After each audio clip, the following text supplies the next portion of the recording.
जगन्नाथ। नमस्कार बंधु माने, स्वागत करुछि आपण मानकु चैनल कथामृत को। आज आम शुणा कोटि ओडिया मौड़मणि जगतर नाथ श्री जगन्नाथ लीला, जी सारा विश्व रे कोण अनुकोण विराजमान, जहाँ महिमा कहूले सरबनी। से महिमामय लीलामयंकर गोटे लीला शुणा, जहाँ रचना करिसेंती डॉक्टर श्रीचरण दास। शुणा पूर्व आपण मानक अनुरोध, चैनल को सब्सक्राइब करनियंतु, बेल बटन को दबाई दियंतु, कहीं ना आमर सब वीडियो नोटिफिकेशन आपणक पाखे पहुँची जिवो। आसंतु शुणिबा। ओं नमो भगवते वासुदेवाय। इंद्रद्युम्न उपाख्यान और श्री जगन्नाथ। श्री जगन्नाथ ओडिशार सर्वश्रेष्ठ आराध्य देवता। तांको परि बड़ प्रभु समग्र विश्व रे विरल। सेइथिपई तांको दांडर नाम बड़ दांड, देउलर नाम बड़ देउल, पंडार नाम बड़ पंडा, राजांक नाम बड़ राजा बा ठाकुर राजा। जेते गुडी बड़ पदार्थ तांको निमित्त उद्दिष्ट, ताहा भारतवर्षर कौनसी देवपीठरे परिलक्षित हुए नाही। श्री जगन्नाथ को केन्द्र करी ओडिशार जनमानसरे बहु गीत, भजन, जनाण, काव्य, कविता आदि रचना हेबा संगे संगे जनजीवन दैनंदिन आचार व्यवहार अनेक आख्यायिका उपाख्यान गुड़ी ग्रहण कर राजा इंद्रद्युम्न, सबर विश्वावसु, विद्यापति, नीलमाधव, भूषण्डकाक, रोहिणी कुंड प्रभृति संपर्क में संस्कृत महाभारत, पद्मपुराण, ब्रह्मपुराण, नारद पुराण और स्कंद पुराण प्रभृति जो उपाख्यान रही, ओडिशार लोक मैंने ताहाकु शुणी तहिरे उणाअधिके कल्पना संयोजना करी नुआ नुआ उपाख्यान सब रचना करिसेंती। एसबु मध्य श्री जगन्नाथ को केन्द्र करी गढ़ी उठिथिबा इंद्रद्युम्न संपर्कित किंवदंती और उपाख्यान अत्यंत गुरुत्वपूर्ण मने हुए। इंद्रद्युम्न जड़े पुराण प्रसिद्ध नरपति थिले। प्रजावत्सलता एवं धार्मिक निष्ठारे तांकर यश ख्याति सर्वत्र प्रसारित होइथिला। संस्कृत महाभारतर वन पर्व इंद्रद्युम्न संबंध में सुंदर किंवदंती उल्लेख रही देखा मिले। एकदा मार्कंडेय मुनि को ऋषि मैंने जाई पचारिले, मुनिपुंगव कहतु आपणक ठारू प्राचीनतर किए? उत्तर में मार्कंडेय कहले, राजर्षि इंद्रद्युम्न मो ठारू प्राचीनतर। यह किपरि संभव बोली प्रश्न करिबारु मार्कंडेय उत्तर देले, राजर्षि इंद्रद्युम्न क्षीणपुण्य बोली विवेचित हेबारु एकदा स्वर्गच्युत होई मर्त्यलोक को आसिले। आपण मते चिन्हନ୍ତି कि बोली पचारिले। तांको मु कहिली, मोर से बेपार देखिबाकू समय नाही, मो निज कथा देखु देखु मोर बेल नियंट। तापर से पचारिले, अच्छा आपणक ठारू प्राचीनतर होई आउ केही अछंती कि? हाँ अछि, सी बो हेला प्राभर कर्ण नामक उल्लुक। से हिमालय रे रहे। से स्थान एठारू अनेक योजन दूर। ता शुणी इंद्रद्युम्न घोड़ा होई मोते कांधरे बसाई उल्लुक थिबा स्थान रे पहुँचिला। उल्लुक को इंद्रद्युम्न को चिन्हिबा कथा पचारंते से कहिला, ताठारू नाड़ीजंघ नामक बक प्राचीन, तेणु ताको जाई पचारंतु। तांको पुणी जाई बुझिबारु से कहिला, इंद्रद्युम्न पुष्करिणी बास करुथिबा अकुकार कच्छप मो ठारू आहुरी प्राचीन। ता निकट को गले आपणक संदेह दूर होई जिवो। तहु दुहे आसी कच्छप को पचारिबारु से बाष्प गदगद कंठरे कहिला, मु इंद्रद्युम्न को किपरि न जानिबी? से एठारे सहस्रबार यज्ञ करिथिले। तांको निकट को गले आपणक संदेह दूर होई जिवो। सेतेबेଳର दान सकाशे अणा जाइथिबा गोरुंक खुरा बाजी एठारे पुष्करिणी होई जाइछि। मु सेही दिन ठारे एठारे बसा कर रहिछि। सेतिकिरे देवता मानकर संदेह भंजन हेला। संगे संगे स्वर्गरु रथ आसिला। इंद्रद्युम्न सेथिरे बसी स्वर्ग को चली गले। महाभारत रे जगन्नाथ मंदिर निर्माण और मूर्ति प्रतिष्ठार वर्णना नथिले मध्य अश्वमेध यज्ञानुष्ठान, पुष्करिणी सृष्टि और कच्छप आदि उल्लुक खुआरू एही इंद्रद्युम्न अन्य पुराण रे वर्णित मंदिर मूर्ति प्रतिष्ठाता इंद्रद्युम्न ठारू अभिन्न बोली वास्तव मने हुए। ବ୍ରହ୍ମପୁରାଣରେ ଇନ୍ଦ୍ରଦ୍ୟୁମ୍ନ ସତ୍ୟଯୁଗରେ ରାଜା ଭାବରେ ବର୍ଣ୍ଣିତ। ସେ ମାଳବର ରାଜା ଓ ତାଙ୍କ ରାଜ୍ୟର ରାଜଧାନୀ ଅବନ୍ତୀ ନଗର। ଶ୍ରୀକ୍ଷେତ୍ରରେ ପୂଜିତ ବିଷ୍ଣୁଙ୍କୁ ଦର୍ଶନ କରି ଇହଧାମ ତ୍ୟାଗ କଲେ ମନୁଷ୍ୟର ବୈକୁଣ୍ଠ ପ୍ରାପ୍ତି ହେଉଥିବା କଥା ଶୁଣି ପରମ ବୈଷ୍ଣବ ଇନ୍ଦ୍ରଦ୍ୟୁମ୍ନ ବିଷ୍ଣୁ ଆରାଧନା ପାଇଁ ଅବନ୍ତୀ ନଗର ଛାଡ଼ି ପୁରୁଷୋତ୍ତମ କ୍ଷେତ୍ରକୁ ଆଗମନ କଲେ।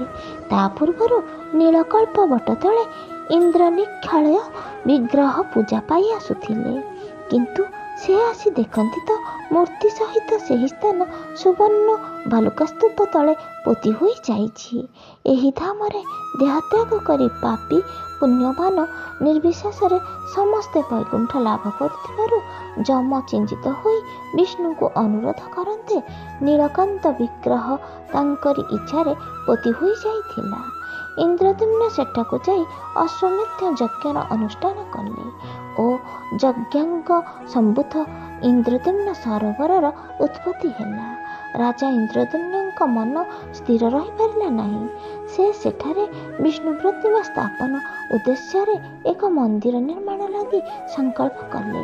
ମନ୍ଦିରରେ ପାଷାଣ ମୂର୍ତ୍ତି ଅଥବା ଦାରୁ ମୂର୍ତ୍ତି ସ୍ଥାପନ କରିବେ ଚିନ୍ତା କରି ଶୋଇଥିବା ଅବସ୍ଥାରେ ବିଷ୍ଣୁ ତାଙ୍କୁ ସ୍ୱପ୍ନାଦେଶ ଦେଲେ ଯେ ପରଦିନ ପ୍ରଭାତରେ ସମୁଦ୍ର ତରଙ୍ଗରେ ଭାସି ଆସି ଏକ ବୃକ୍ଷ କୂଳରେ ଲାଗିବ।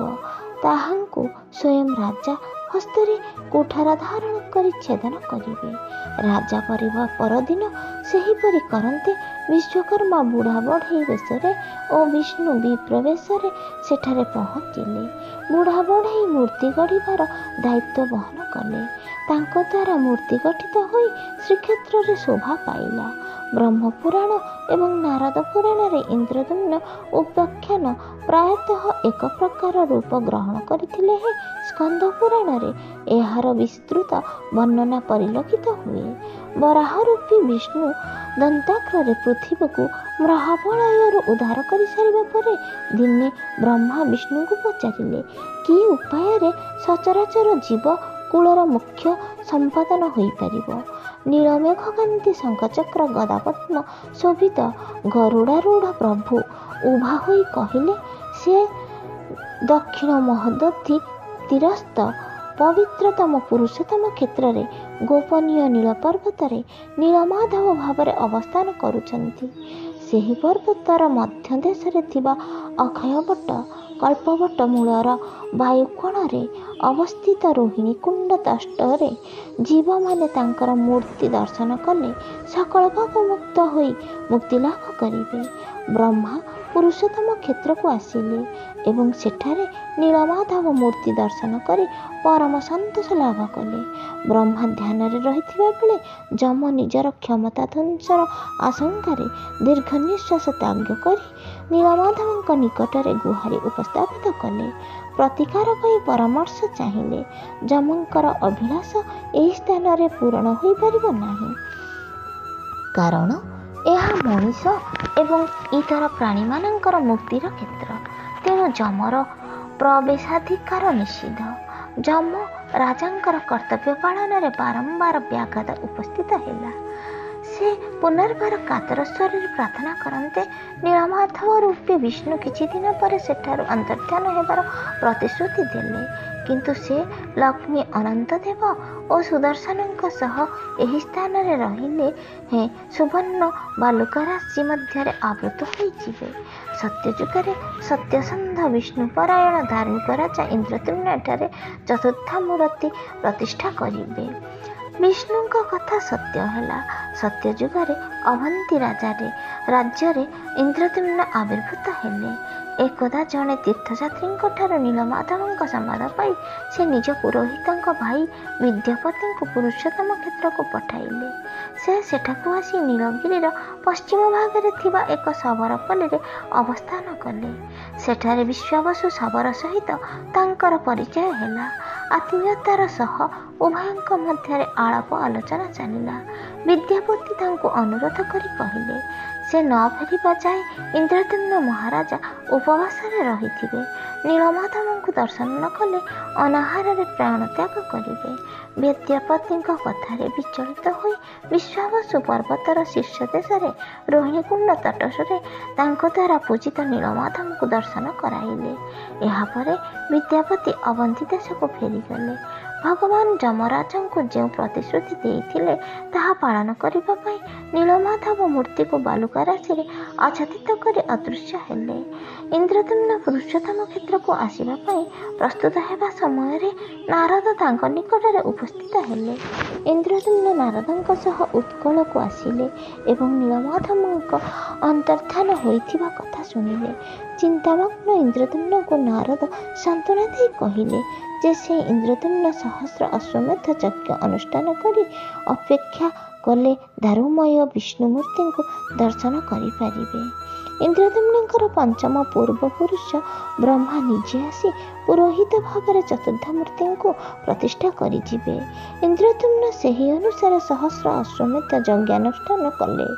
ଅଶ୍ୱମେଧ ଯଜ୍ଞ ପରିସମାପ୍ତ କରି ନୀଳମାଧବ ଇନ୍ଦ୍ରଦ୍ୟୁମ୍ନଙ୍କୁ ସ୍ୱପ୍ନରେ ଦର୍ଶନ ଦେଲେ ଏବଂ ଅବଭୂତ ସ୍ନାନ ବେଳେ 4 ଶାଖାଯୁକ୍ତ ଏକ ମହାଦାରୁ ସମୁଦ୍ରରେ ଭାସୁଥିବା କଥା ସେବକମାନେ ଜଣାଇଲେ।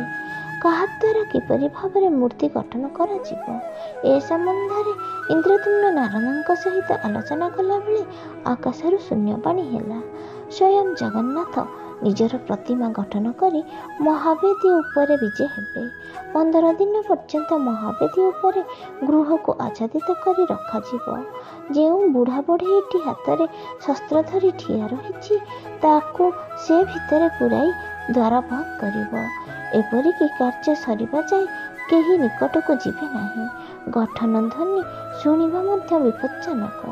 ସେଥିପାଇଁ ନାନାବିଧ ବାଦ୍ୟର ଆୟୋଜନ ହେଲା। ରାଜା ଦୈବବାଣୀକୁ ପାଳନ କଲେ। 15 ଦିନ ଶେଷରେ ମହାଦେବୀ ଉପରେ ଜଗନ୍ନାଥ, ବଳଭଦ୍ର, ସୁଭଦ୍ରା ଓ ସୁଦର୍ଶନ ଏହିପରି 4 ମୂର୍ତ୍ତି ରତ୍ନସିଂହାସନ ଉପରେ ପ୍ରକାଶମାନ ହେଲେ। ଏହାପରେ ପୁନର୍ବାର ଶୂନ୍ୟବାଣୀ ହେଲା। ଏହି ଚତୁର୍ଥ ମୂର୍ତ୍ତିକୁ ପାଟ ବେଢ଼ାଇ ନିଜ ନିଜ ବର୍ଣ୍ଣରେ ରଞ୍ଜିତ କରି ନୀଳପର୍ବତ ଉପରି ଭାଗରେ ଯେଉଁ କଳ୍ପବୃକ୍ଷ ଅଛି ତାହାର ବାୟୁକୋଣରେ 100 ହସ୍ତ ଦୂରରେ ନରସିଂହଦେବ ପ୍ରତିଷ୍ଠିତ ଅଛନ୍ତି। ତାଙ୍କର ଉଦର ଭାଗରେ ଯେଉଁ ପ୍ରଶସ୍ତ ସ୍ଥାନ ଅଛି ସେହିଠାରେ ସହସ୍ରେ ହାତ ଉଚ୍ଚ ଓ ତଦନୁରୂପ ଆୟତନ ବିଶିଷ୍ଟ ଏକ ମନ୍ଦିର ନିର୍ମାଣ କରି ମୂର୍ତ୍ତିମାନଙ୍କୁ ସେଠାରେ ପ୍ରତିଷ୍ଠା କର। ତାପରେ ରାଜା 4 ମୂର୍ତ୍ତିଙ୍କୁ ବୈଦିକ ସୂକ୍ତ ଓ ମନ୍ତ୍ରରେ ପୂଜାର୍ଚ୍ଚନା କଲେ। ତୁଳା ପୁରୁଷ ଓ ଗୋଦାନ ପ୍ରଭୃତି ଅସଂଖ୍ୟ ଦାନ ଦେଲେ। ଅଶ୍ୱମେଧ କାଳରେ ଯେଉଁ ଗୋଦାନ ଦିଆଯାଇଥିଲା ସେମାନଙ୍କ ଖୁରାଘାତରେ ଏକ ମହାଗର୍ତ୍ତ ସୃଷ୍ଟି ହେଲା, ଯାହା ପରବର୍ତ୍ତୀ ସମୟରେ ଇନ୍ଦ୍ରଦ୍ୟୁମ୍ନ ପୁଷ୍କରିଣୀ ରୂପରେ ପରିଚିତ ହୋଇଥିଲା।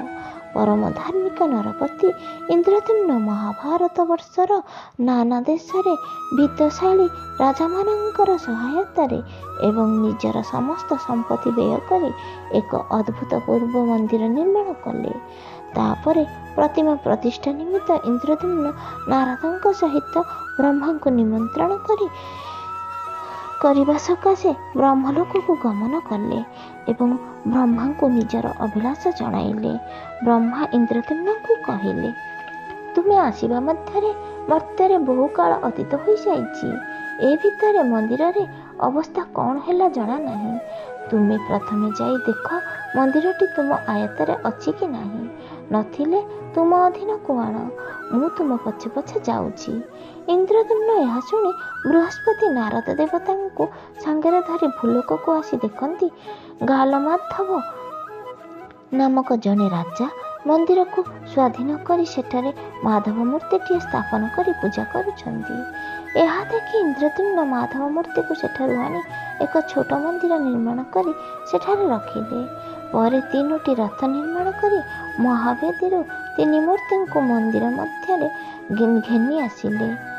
ଏହା ଶୁଣି ଶ୍ୱେତ ରାଜା ଗାଲମାଧବ କ୍ରୋଧାନ୍ୱିତ ହୋଇ ଶସନ୍ୟ ନୀଳଗିରିରେ ପ୍ରବେଶ କଲେ। ସେଠାରେ ନାରଦ ବୃହସ୍ପତି ପ୍ରଭୃତିଙ୍କଠାରୁ ଇନ୍ଦ୍ରଦ୍ୟୁମ୍ନଙ୍କ ବ୍ରହ୍ମଲୋକକୁ ଯିବା କଥା ଓ ଇନ୍ଦ୍ରଦ୍ୟୁମ୍ନ ପୁଷ୍କରିଣୀ ତଥା ଦେଉଳ ନିର୍ମାଣ କରିବା କଥାର ସାକ୍ଷ୍ୟ ପ୍ରତ୍ୟକ୍ଷ ପାଇ ଆଉ ବିବାଦ ନ କରି ଇନ୍ଦ୍ରଦ୍ୟୁମ୍ନଙ୍କୁ ସାହାଯ୍ୟ କଲେ। ବ୍ରହ୍ମଲୋକରୁ ଗାଲମାଧବ ରାଜାଙ୍କ ହସ୍ତରେ ମନ୍ଦିର ଭାର ଦେଇ ବ୍ରହ୍ମଲୋକକୁ ପ୍ରସ୍ଥାନ କଲେ। ଏହି ପୁରାଣ ପ୍ରସିଦ୍ଧ ଉପାଖ୍ୟାନକୁ ଭିତ୍ତି କରି ଓଡ଼ିଆ ସାହିତ୍ୟରେ କେତେକ ଲୋକ ଗଳ୍ପ ସୃଷ୍ଟି ହୋଇଛି। ଓଡ଼ିଆ ସାହିତ୍ୟରେ ଆଦିକବି ସାରଳା ଦାସଙ୍କ ଯୁଗରୁ ଇନ୍ଦ୍ରଦ୍ୟୁମ୍ନ ଓ ମହାପ୍ରଭୁ ଶ୍ରୀ ଜଗନ୍ନାଥ ସମ୍ବନ୍ଧୀୟ କିମ୍ବଦନ୍ତୀ ବହୁ ପୁସ୍ତକରେ ଲିପିବଦ୍ଧ ହୋଇଛି। ମାଟିର ମହାକବି ସାରଳା ଦାସଙ୍କ ପ୍ରଣୀତ ମହାଭାରତର ମୂଷଳୀ ପର୍ବରେ ଶ୍ରୀକୃଷ୍ଣଙ୍କ ଦେହତ୍ୟାଗଠାରୁ ଆରମ୍ଭ କରି ବଡ଼ ଦେଉଳ ତୋଳା ଓ ଇନ୍ଦ୍ରଦ୍ୟୁମ୍ନ ଗାଲମାଧବଙ୍କ ଚରିତ ସମେତ ଶ୍ରୀ ଜଗନ୍ନାଥଙ୍କ ସମ୍ପର୍କରେ ଏକ ସୁନ୍ଦର ଆଖ୍ୟାୟିକା ସନ୍ନିବେଶିତ ହୋଇଥିବା ଦେଖିବାକୁ ମିଳେ। ପୁରାଣର ବିଦ୍ୟାପତି ବିଶ୍ୱାବସୁ ଶବର ପ୍ରସଙ୍ଗ ଲୋକଗଳ୍ପ ଭିନ୍ନ ରୂପ ନେଇଛି। ବିଶ୍ୱାବସୁର କନ୍ୟା ଲଳିତା ବିଦ୍ୟାପତିଙ୍କୁ ଅରଣ୍ୟ ମଧ୍ୟରେ ତୃଷା ନିବାରଣ ପାଇଁ ଜଳ ଏବଂ କ୍ଷୁଧା ନିବାରଣ ପାଇଁ ଫଳଦାନ କରିଛି। ଗୃହକୁ ନେଇ ପିତାଙ୍କ ସହିତ ସାକ୍ଷାତ କରାଇ ଦେଇଛି। ବ୍ରାହ୍ମଣ ବିଦ୍ୟାପତି ଓ ଶବର କନ୍ୟା ଲଳିତା ପ୍ରଣୟ ପାଶରେ ଆବଦ୍ଧ ହୋଇଛନ୍ତି। ବିଶ୍ୱାବସୁ ବିଦ୍ୟାପତିଙ୍କୁ ନୀଳମାଧବ ଦର୍ଶନ କରାଇ ଦେବା ପାଇଁ ପ୍ରଥମେ ସମ୍ମତ ହୋଇନାହିଁ। ପରେ କନ୍ୟାର ବିନୟାନୁରୋଧରେ ଏଥିପାଇଁ ରାଜି ହୋଇଛି, କିନ୍ତୁ ସର୍ତ୍ତ ରଖିଛି ବିଦ୍ୟାପତିଙ୍କୁ ନୀଳମାଧବଙ୍କ ଗୋପନୀୟ ଉପାସନା ସ୍ଥାନକୁ ପଥ ଦେଖାଇ ଦିଆଯିବ ନାହିଁ। ଆଖିରେ ତାଙ୍କର ଅନ୍ଧପୁଟୁଳି ବନ୍ଧାଯାଇଛି। ଲଳିତା ଏକ ଛୋଟ କନା ପୁଟୁଳି ମଧ୍ୟରେ ସୋରିଷ ରଖି ପୁଟୁଳିରେ ଗୋଟିଏ କ୍ଷୁଦ୍ର କଣା କରି ବିଦ୍ୟାପତିଙ୍କ ହାତରେ ଦେଇଛି। ବାଟରେ ଗଲାବେଳେ ଛୋଟ କଣା ଦେଇ ସୋରିଷ ଶବରପଲ୍ଲୀରୁ ଉପାସନା ସ୍ଥାନ ପର୍ଯ୍ୟନ୍ତ ବିଞ୍ଚି ହୋଇଯାଇଛି। ବିଶ୍ୱାବସୁ କିନ୍ତୁ ଏଥିପ୍ରତି ଅଜ୍ଞାତ। ପରେ ବର୍ଷା କାଳରେ ସୋରିଷ ଗଜା ହୋଇ ମାର୍ଗର ସନ୍ଧାନ ଦେଇଛି।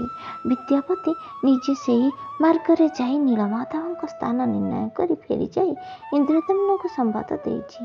ଇନ୍ଦ୍ରଦ୍ୟୁମ୍ନ ସସୈନ୍ୟ ସେଠାକୁ ଆସିବା ପରେ ବିଶ୍ୱାବସୁ ସହିତ ଲଢ଼େଇ ହୋଇଛି। ନୀଳମାଧବ ବିଶ୍ୱାବସୁକୁ ସ୍ୱପ୍ନରେ କହିଛନ୍ତି ଯେ ସେ ଏଣିକି ଇନ୍ଦ୍ରଦ୍ୟୁମ୍ନଙ୍କ ଦ୍ୱାରା ନିର୍ମିତ ମନ୍ଦିରରେ ପୂଜିତ ହେବାକୁ ଚାହାନ୍ତି। ସେ ଆଉ ଶବର ହାତରୁ ଭୋଗ ଗ୍ରହଣ କରିବେ ନାହିଁ। ଓଡ଼ିଆ ସାହିତ୍ୟରେ ଦେଉଳ ତୋଳା ଚତୁର୍ଦ୍ଧାମୂର୍ତ୍ତି ସ୍ଥାପନକୁ ନେଇ ସାରଳା ଦାସଙ୍କର ପରବର୍ତ୍ତୀ ସମୟରେ ଅନେକ କବି ଗ୍ରନ୍ଥ ରଚନା କରିଥିବା ଦୃଷ୍ଟି ପଥରୁଢ଼ ହୁଏ। ସେମାନଙ୍କ ମଧ୍ୟରେ ନୀଳାମ୍ବର ଦାସଙ୍କର ଦେଉଳ ତୋଳା, କବି ଦାମ ଦାସଙ୍କର ଦେଉଳ ତୋଳା, ପୁଣି ନୀଳାମ୍ବର ଦାସଙ୍କର ଦେଉଳ ତୋଳା, ଶିଶୁକୃଷ୍ଣ ଦାସଙ୍କ ଦେଉଳ ତୋଳା ଏବଂ ରାମଦାସଙ୍କ ପ୍ରଣୀତ ଦେଉଳ ତୋଳା ଆଦି ରଚନା ଉଲ୍ଲେଖଯୋଗ୍ୟ। ଏଥିରେ କଳ୍ପନା, ଭାବପ୍ରବଣତା ତଥା ଭକ୍ତି ଚେତନାର ଅପୂର୍ବ ପରିପ୍ରକାଶ ଲକ୍ଷ୍ୟ କରାଯାଏ। ଉପାଖ୍ୟାନ ଭିତ୍ତିରେ ବିଚାର କଲେ ଏସବୁ ମଧ୍ୟରେ ଦାମଦାସଙ୍କର ଦେଉଳ ତୋଳା ଅଧିକ ରୁଚିପୂର୍ଣ୍ଣ ମନେହୁଏ। ଦାମଦାସ ଏ କାହାଣୀ ରଚନାରେ ଶିଶୁକୃଷ୍ଣ ଦାସଙ୍କର ମହାଭାରତ ମୂଷଳୀ ପର୍ବ ଓ ସଂସ୍କୃତ ସ୍କନ୍ଦ ପୁରାଣ ଦ୍ୱାରା ବିଶେଷ ଭାବରେ ପ୍ରଭାବିତ ହୋଇଛନ୍ତି। ଦାମଦାସଙ୍କ ଦେଉଳ ତୋଳାର କାହାଣୀ ଏହିପରି। ଭଗବାନ ବିଷ୍ଣୁଙ୍କର ଅନ୍ୱେଷଣ ପାଇଁ ଚତୁର୍ଦ୍ଦିଗକୁ ଯାଇଥିବା ରାଜା ଇନ୍ଦ୍ରଦ୍ୟୁମ୍ନଙ୍କର ଦୂତମାନଙ୍କ ମଧ୍ୟରୁ ପଶ୍ଚିମ, ଉତ୍ତର ଓ ଦକ୍ଷିଣ ଦିଗର ଦୂତମାନ ନିରାଶରେ ଫେରିଆସିଲେ। କିଛି ପୂର୍ବ ଆଡ଼କୁ ଯାଇଥିବା ଦୂତ ବିଦ୍ୟାପତି ଅନ୍ୱେଷଣ ମାର୍ଗରେ ଅଗ୍ରସର ହୋଇ ଏକ ଶବରପଲ୍ଲୀରେ ପହଞ୍ଚିଲେ। ଶବର ବିପ୍ର ବିଦ୍ୟାପତିଙ୍କ ସେବାରେ ନିଜର କନ୍ୟା ଲଳିତାକୁ ନିଯୁକ୍ତି କଲା ଏବଂ କିଛି ଦିନ ପରେ ସେହି କନ୍ୟାକୁ ବିବାହ କରିବା ଲାଗି ସେ ବିଦ୍ୟାପତିଙ୍କୁ ଅନୁରୋଧ କଲେ। କିନ୍ତୁ ବିଦ୍ୟାପତି ଏଥିରେ ଅନିଚ୍ଛା ପ୍ରକାଶ କରନ୍ତେ ଶବର ରାଗିଗଲା। ତାପରେ ଶବର କଥାକୁ ଗ୍ରହଣ କରି ବିଦ୍ୟାପତି ଲଳିତାଙ୍କୁ ବିବାହ କଲେ। ଶ୍ରୀକୃଷ୍ଣ ନିଧନ ବୃତ୍ତାନ୍ତ ଏବଂ କଳିଯୁଗରେ ଦାରୁ ରୂପରେ ପୂଜା ପାଉଥିବା ବସୁ ଶବରର ଆରାଧ୍ୟ ଦେବତାଙ୍କ କଥା ଲଳିତା ବିଦ୍ୟାପତିଙ୍କ ଆଗରେ ବର୍ଣ୍ଣନା କଲେ ଏବଂ ପିତାଙ୍କୁ କହି ଉକ୍ତ ବିଗ୍ରହକୁ ଦେଖାଇ ଦେବାର ପ୍ରତିଶ୍ରୁତି ଦେଲେ। ବସୁ ଶବର ପ୍ରଥମେ ଲଳିତା କଥାରେ ଅରାଜି ହେଲା, କିନ୍ତୁ କନ୍ୟାର ଅନୁରୋଧ ପ୍ରତ୍ୟାଖ୍ୟାନ ନ କରି ବିଦ୍ୟାପତି ଆଖିରେ ଅନ୍ଧପୁଟୁଳି ବାନ୍ଧି ସେ ସ୍ଥାନକୁ ନେବାକୁ କହିଥିଲା। ଲଳିତା ବିଦ୍ୟାପତିଙ୍କୁ ସୋରିଷ ଦେଇ ଏହାକୁ ରାସ୍ତାର ଦୁଇ ପାର୍ଶ୍ୱରେ ପକାଇ ଯିବା ପାଇଁ ଉପାୟ ବତାଇଥିଲା। ବ୍ରାହ୍ମଣଙ୍କୁ ବାଟ କଢ଼ାଇ ନେଇ ଶବର ନୀଳକନ୍ଦରରେ ପହଞ୍ଚିଲା ଓ ଆଖିରୁ ଅନ୍ଧପୁଟୁଳି କାଢ଼ି ଦେଇ ଠାରେ ଏକ ଆଶ୍ଚର୍ଯ୍ୟ ଘଟଣା ଦେଖିଲା। ବଟବୃକ୍ଷ ମୂଳରେ ଏକ ରୋହିଣୀ କୁଣ୍ଡ ଥିଲା ଏବଂ ଗଛ ଡାଳରେ ଢୁଳାଇଥିବା କାକ ସେ କୁଣ୍ଡରେ ପଡ଼ିଗଲା ଏବଂ ଚତୁର୍ଭୁଜ ହୋଇ ବୈକୁଣ୍ଠକୁ ଗଲା। ଏଣେ ଶବର କନ୍ଦମୂଳ ଆଣି ଠାକୁରଙ୍କୁ ସମର୍ପଣ କରନ୍ତେ ଶ୍ରୀ ଜଗନ୍ନାଥ ତାହା ଗ୍ରହଣ କଲେ ନାହିଁ। ଶବର ଭଗବାନଙ୍କୁ ଏହାର କାରଣ ପଚାରିଲେ। ଇନ୍ଦ୍ରଦ୍ୟୁମ୍ନ ତାଙ୍କୁ ନେଇ ନୀଳକନ୍ଦରରେ ପୂଜା କଲେ। ସେ ସନ୍ତୁଷ୍ଟ ହେବେ ବୋଲି ଶ୍ରୀ ଜଗନ୍ନାଥ କହିଲେ। ଇନ୍ଦ୍ରଦ୍ୟୁମ୍ନଙ୍କୁ ବିଦ୍ୟାପତି ଏ ଖବର ଜଣାଇବା ପାଇଁ ବିବ୍ରତ ହୋଇ ଉଠିଲେ। ଲଳିତା ଏକଥା ଜାଣିପାରିଲେ। ଇନ୍ଦ୍ରଦ୍ୟୁମ୍ନ ଜଗନ୍ନାଥଙ୍କ ଖବର ପାଇଁ ସୈନ୍ୟମାନଙ୍କ ସହ ନୀଳକନ୍ଦରକୁ ଯାତ୍ରା କଲେ। ନୀଳକନ୍ଦରରେ ଦେଉଳ ତୋଳାଇ ସାରିଲେ ଭଗବାନ ସେଠାକୁ ଯିବା କଥା ଆକାଶବାଣୀ ହେଲା। ଠାକୁରଙ୍କୁ ନିମନ୍ତ୍ରଣ କରିବା ଉଦ୍ଦେଶ୍ୟରେ ଇନ୍ଦ୍ରଦ୍ୟୁମ୍ନ ସ୍ୱର୍ଗକୁ ଗଲେ। ସେତେବେଳେ ବ୍ରହ୍ମା ତର୍ପଣରେ ଥାନ୍ତି। ରାଜା ଅପେକ୍ଷାରେ ରହିଲେ। ଇତିମଧ୍ୟରେ ନବଯୁଗ ଅତିବାହିତ ହୋଇଗଲା ଏବଂ ଯାଆନ୍ତେ ମନ୍ଦିର ବାଲିରେ ପୋତି ହୋଇଗଲା। ସେଠାରେ ସୁରଦେବ ଓ ବାସୁଙ୍କ ରାଜତ୍ୱ ଅନ୍ତେ ଗାଲମାଧବ ରାଜତ୍ୱ କରୁଥାନ୍ତି। ସମୁଦ୍ରକୁ ଦିନେ ସ୍ନାନ କରିବାକୁ ଗଲାବେଳେ ମନ୍ଦିର ଚୂଡ଼ା ଗୋଡ଼ରେ ବାଜିଲା। ରାଜା ବାଲି କଢ଼ାଇ ଦେଉଳ ଆବିଷ୍କାର କରି ଦେବତା ପ୍ରତିଷ୍ଠା କରିବା କଥା ଚିନ୍ତା କରନ୍ତେ ବ୍ରହ୍ମାଙ୍କୁ ନେଇ ଇନ୍ଦ୍ରଦ୍ୟୁମ୍ନ ମର୍ତ୍ତକୁ ଆସିଲେ। ରାଜା ଦେଖିଲେ ସବୁ ବ୍ୟତିକ୍ରମ ହୋଇଗଲାଣି। ନୀଳକନ୍ଦରରେ ବ୍ରହ୍ମା ରହିଲେ ଓ ରାଜା ଇନ୍ଦ୍ରଦ୍ୟୁମ୍ନ ଗାଲମାଧବଙ୍କ ନିକଟକୁ ଗଲେ। ଇନ୍ଦ୍ରଦ୍ୟୁମ୍ନ ଓ ଗାଲମାଧବ ପ୍ରତ୍ୟେକ ନିଜ ଦେଉଳ ତୋଳାଇଛନ୍ତି ବୋଲି ଯୁକ୍ତି କରୁଥିବା ବେଳେ ବ୍ରହ୍ମା ପହଞ୍ଚିଲେ ଏବଂ ଏହାର ସାକ୍ଷ୍ୟ ଦେବା ପାଇଁ କହିଲେ। ଗାଲମାଧବ ସାକ୍ଷ୍ୟ ଦେବାକୁ ନାସ୍ତି କଲେ। ଭୂଷଣ୍ଡ କାକ ବ୍ରହ୍ମାଙ୍କୁ ଅନାଇ ରାଜା ଇନ୍ଦ୍ରଦ୍ୟୁମ୍ନ ଦେଉଳ ତୋଳାଇଥିବା କଥା ବ୍ୟକ୍ତ କଲା। ଗାଲମାଧବ ଏଥିରେ ସନ୍ତୁଷ୍ଟ ନ ହେବାରୁ ଇନ୍ଦ୍ରଦ୍ୟୁମ୍ନ ପୋଖରୀରେ ଥିବା କୁର୍ମମାନେ ବ୍ରହ୍ମାଙ୍କୁ ପ୍ରକୃତ କଥା କହିଲେ। ରାଜା ଇନ୍ଦ୍ରଦ୍ୟୁମ୍ନ ଦେଉଳ ତୋଳାଇ ଏହାର ପ୍ରତିଷ୍ଠା ନିମିତ୍ତ ନିମନ୍ତ୍ରଣ କରିବା ପାଇଁ ବ୍ରହ୍ମାଙ୍କ ନିକଟକୁ ଯାଇଥିଲେ। ବହୁ ଯୁଗ ଅତିକ୍ରାନ୍ତ ହୋଇଗଲା। ଦେଉଳ ବାଲିରେ ପୋତି ହୋଇ ଯାଇଥିଲା। ଗାଲମାଧବ ଦେଉଳରୁ ବାଲି କଢ଼ାଇଥିଲେ। କୁର୍ମମାନଙ୍କ ଉକ୍ତି ଗାଲମାଧବ ଗ୍ରହଣ କରିବାକୁ ବାଧ୍ୟ ହେଲେ। ମିଥ୍ୟା କହିଥିବାରୁ ଗାଲମାଧବ କଳିଯୁଗରେ ଅପୂଜା ହୋଇ ରହିବା ଲାଗି ବ୍ରହ୍ମାଙ୍କୁ ଅଭିଶାପ ଦେଇଥିଲେ। ବ୍ରହ୍ମା କେବଳ ନୀଳଚକ୍ର ଉପରେ ପତାକା ବାନ୍ଧି ଦେଇଗଲେ। ଦିଅଁଙ୍କ କଥା ଚିନ୍ତା କରି ରାଜା ବିଚଳିତ ଥାନ୍ତି। ସେ ସ୍ୱପ୍ନରେ ଦେଖିଲେ ବାଙ୍କି ମୁହାଣରେ ଦାରୁବ୍ରହ୍ମଙ୍କ ଦାରୁ ଲାଗିଛି। ସତକୁ ସତ ପାତ୍ରମନ୍ତ୍ରୀଙ୍କ ସହ ସମୁଦ୍ର କୂଳକୁ ଯାଇ ରାଜା ଦାରୁଙ୍କୁ ଦର୍ଶନ କଲେ। ରାଜା ଯେତେ ଶକ୍ତି ପ୍ରୟୋଗ କଲେ ମଧ୍ୟ ଦାରୁ ଅବିଚଳିତ। ତେଣୁ ସ୍ୱପ୍ନରେ ସେ ରାଜାଙ୍କୁ ନିର୍ଦ୍ଦେଶ କଲେ, ସୁନାର ଶଗଡ଼ି ପାଖେ ଲଗାଇବୁ, ଅଙ୍ଗେ ଯେ ସେବକ ବସୁ ଶବର ରାଇବୁ, ବିଦ୍ୟାପତି ବ୍ରାହ୍ମଣକୁ ବହନ ରାଇବୁ, ନୀଳମାଧବ ରୂପେ ପୂଜା କଲା ମୋତେ, ତାହାକୁ ଅଇଲେ ଯିବୁ ବୋଇଲେ ଜଗନ୍ନାଥେ। ଠାକୁରଙ୍କ ଆଦେଶ ଅନୁସାରେ ବସୁ ଓ ବିଦ୍ୟାପତିଙ୍କ ସହାୟତାର ରାଜା ଦାରୁଙ୍କୁ ଶଗଡ଼ରେ ବିଜେ କରାଇଲେ ଓ ଆଡ଼ପ ମଣ୍ଡପରେ ନେଇ ରଖାଇଲେ। ଶ୍ରୀ ଜଗନ୍ନାଥ ସ୍ୱୟଂ ବୁଢ଼ା ବଢ଼େଇ ରୂପରେ ମୂର୍ତ୍ତି ଗଢ଼ିବା ପାଇଁ ଆସିଥିଲେ। ବୁଢ଼ା ମଞ୍ଜ ପରୀକ୍ଷା କରିବାକୁ ଯାଇ ନଖରେ ବକଳ ଛିଡ଼ାଇ ଫୋପାଡ଼ି ଦେଲେ। ସେହି ବକଳ ଯାଜପୁରରେ ବରାହ ରୂପେ ପୂଜା ପାଉଛନ୍ତି। ବୁଢ଼ା ବଢ଼େଇ 21 ଦିନରେ ମନ୍ଦିର ଭିତରେ ରହି ଦାରୁ ମୂର୍ତ୍ତି ଗଢ଼ିବେ। ବଢ଼େଇ ମନ୍ଦିର ଭିତରେ ରହିଲେ। ବାହାରୁ ରାଜା କବାଟରେ ମୁଦ ଦେଲେ। ମୂର୍ତ୍ତି ଗଢ଼ା ହେଲା। କେତେଦିନ ପରେ ରାଜା ରାଣୀଙ୍କ ପ୍ରରୋଚନାରେ ପାତ୍ରମନ୍ତ୍ରୀଙ୍କ ସହ ମନ୍ଦିର ନିକଟକୁ ଯାଇ ଗଢ଼ା ହେବାର ଠୁକ୍ ଠୁକ୍ ଶବ୍ଦ କାନେଇଲେ। କିନ୍ତୁ କୌଣସି ଶବ୍ଦ ନ ଶୁଣିପାରି ମନ୍ତ୍ରୀଙ୍କ ବାରଣ ସତ୍ତ୍ୱେ ରାଜା କବାଟ ଖୋଲିଦେଲେ। ବ୍ରହ୍ମ ପୂର୍ଣ୍ଣାଙ୍ଗ ନ ହୋଇଥିବାର ଦେଖି ରାଜା ବଢ଼େଇଙ୍କୁ ଖୋଜନ୍ତେ ସେ ଅନ୍ତର୍ଦ୍ଧାନ ହୋଇଯାଇଥିଲେ। ବ୍ରହ୍ମ ଅସମ୍ପୂର୍ଣ୍ଣ ରହିଗଲେ। ଏହିପରି ଇନ୍ଦ୍ରଦ୍ୟୁମ୍ନ ଏବଂ ଜଗନ୍ନାଥଙ୍କୁ କେନ୍ଦ୍ର କରି ସଂସ୍କୃତ ପୁରାଣ ଓ ଓଡ଼ିଆ ସାହିତ୍ୟରେ ଅନେକ ଆଖ୍ୟାୟିକା ଏବଂ ଉପାଖ୍ୟାନ ସୃଷ୍ଟି ହୋଇଛି।